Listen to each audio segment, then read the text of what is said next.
new big Nintendo games like Mario Maker and Pokemon coming out later this year, I needed a fresh Nintendo game I hadn't played to satisfy my Nintendo craving before Mario Maker. So I decided to get Rhythm Heaven Megamix for the 3DS. If you have $33 laying around as well as a 3DS, get this game. I loved it every inch through. I loved the music, the characters, the charm, and the graphics. They were all great, and I loved it. There was only one game I didn't like, and that was Quiz Show. Nobody likes Quiz Show.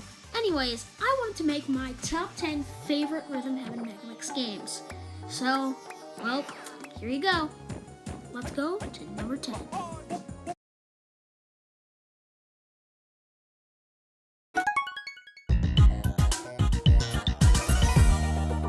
Boy, am I gonna get a lot of flack for this. People do not like this or its sequel. I mean, the sequel wasn't too bad for me, but I actually really liked the first game. I liked the copycat system, as well as this was a lot more unique than the other copycat style ones like Frog Hop or the Clappy Trios 1 or 2. To be honest, this game just has a nice aesthetic. I really like the machine theme, as well as Mr. Game & Watch over there. The sound effects are satisfying to land, and it's very pleasing to the ears and eyes. Well, I guess except for those flashes, but those are very rare. Anyways, I just don't see why people hate this so much.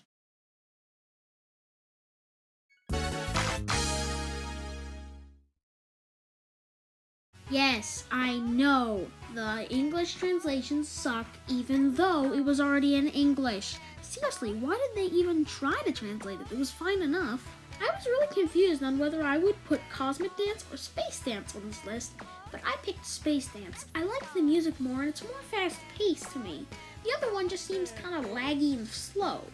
One thing I found interesting about this is that this uses the D-pad more than the A button, which was weird, but I was fine with it. I liked the commands, and just overall, the theming and the music just fit perfectly with what you're doing. It's a great one in my book. The pop star girl is back, and now she has creepy mascots by her side. The original song is really good, and the thing is, the original game didn't actually have the second half, so this game includes it. But you still play the first half. I mean, it's okay, you get a few extra cues, so it's not that bad. One thing that might throw you off when you first play this is that in the second half, there is no I suppose. Instead, they're all replaced with wonderful. If you do not know this, you're going to be very confused when all the monkeys clap when you thought it was just a random lyric. It was hard to appreciate the song back in the DS, mostly because of the horrible compression, but it wasn't really the developer's fault. And now we have a full quality version of it, so that's good. One thing I like is the added cue. Adding a cue is always better as it makes the player not super bored because they just have to listen to a song and look at something that's usually repetitive. Now you always are doing something, so it's a little less repetitive or boring. This sequel doesn't really give you much new, but what it does give you is actually really good. So it doesn't really matter, does it?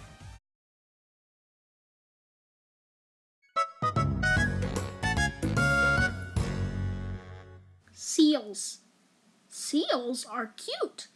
Need I say more? Well, I guess there is more to say. One, I love the music in this game. It fits the game perfectly with that happy, cheery vibe, with also not being too sappy. As well as the commander being very proud of his seals whenever you do well, which really wants you to do well, as you want to see the seals succeed.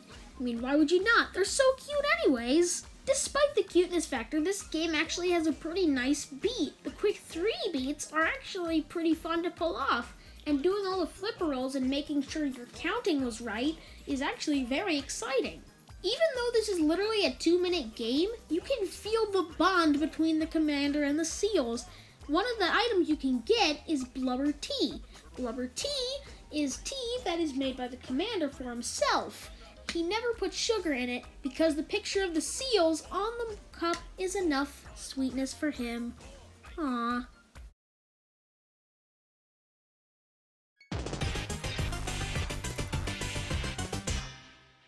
I want a Screwbot plush.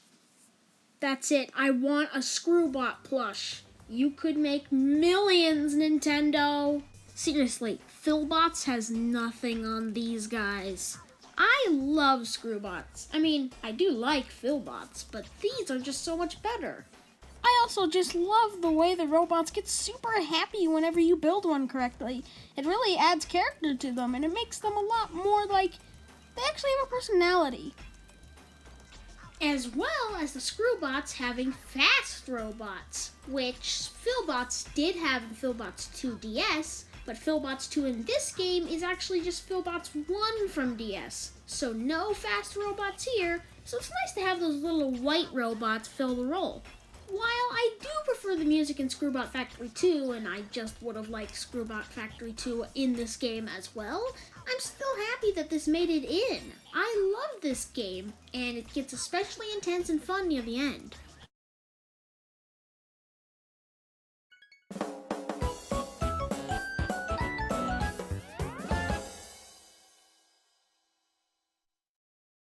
Cats. You are cats. You clap, and the Japanese name is better. That's really all I have to say. Just look at it. It's glorious.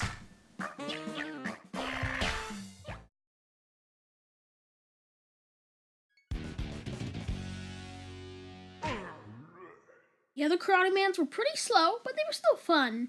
But then, this. Just what the heck? This just came out of nowhere. I love this minigame because of its fast pace. This is by far the fastest minigame, well, at least the second one. The top one is definitely Cosmic Rhythm Rally, which, I was not good at that game.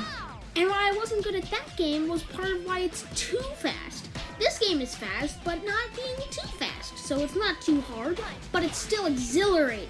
If there's one thing I have to say about this game that I don't like, is that sometimes the light bulbs can be a little confusing, as you have to react so fast, you might forget which light bulb means which move. But, to be honest, that isn't the game's fault, it's my fault for being stupid. Anyways, I just love this one so much.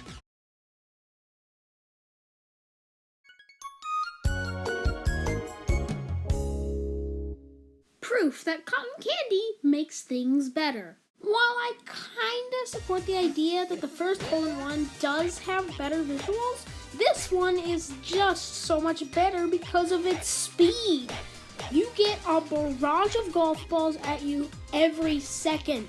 Also, the mandrill's more active, and if there's one thing I love in sequel games, is when they introduce new cues without telling you. Like this. This introduces a new mechanic where the chimp will throw you tons of balls in a fast manner, but you're never told that this exists. Kinda like the whole Wonderful situation in Fan Club 2. I also really like the new style the music goes, and while the previous one was a lot more jolly and fit the golf theme a lot more, this one is more of a funky space theme, which I really like. I mean, it's in the clouds, what did you expect? In all, there's no reason to go and play the first hole-in-one except for a superb, perfect, or skill star if you haven't gotten them, instead of just playing this game, because this game is just better.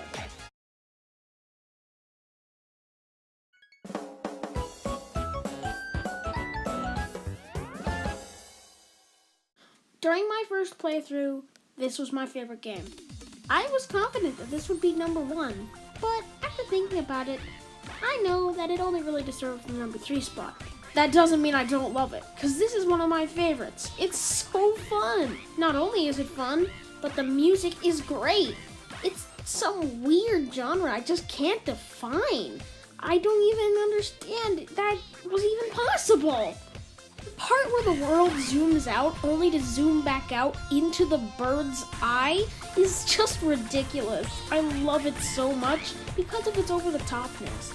I mean, it's what Rhythm Heaven's good at, making silly concepts with good gameplay. But even though I love this one so much in the past, I don't love it as much now, but it's still good.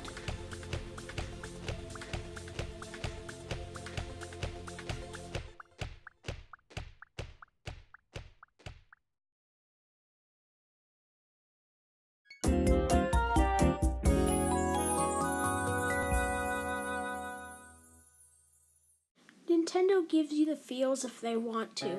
They rarely ever do it, but I'm really surprised when they do, because they always do it so well. And this is one giant example of Nintendo doing feels properly. In Blue Bear, you play as a bear who is eating snacks, cakes and donuts. And, well, it's not that interesting. It's pretty slow, pretty basic. I don't see anything that interesting about it. After a small bit of eating, just interrupted, we see that the bear has a girlfriend, and they look very happy together. Seems nothing wrong with them here. Hey look, he even bought a present for her. How nice is that? But then, this happens.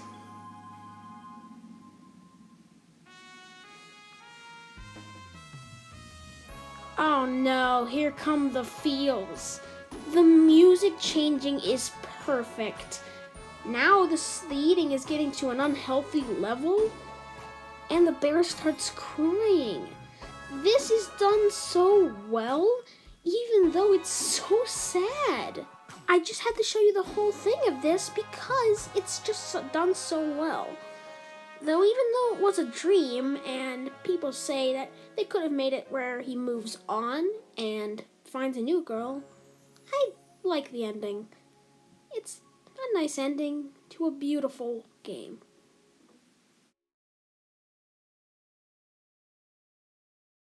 Warning! Warning! This is an unpopular opinion. If you do not like respecting others' opinions, get away now!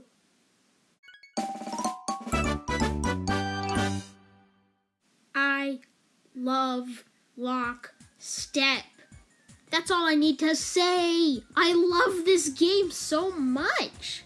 I love the mechanic of flipping between on-beat and off-beat, and when you finally learn how to get the off-beat correctly, it's so satisfying to be able to nail it so easily. The fact that the characters combine into one big image is great. I don't even know how they pulled off the illusion. I love the music in this game. It fits perfectly, and I don't even know what they did to the music, but it sounds so much different in the Megamix version compared to the DS version.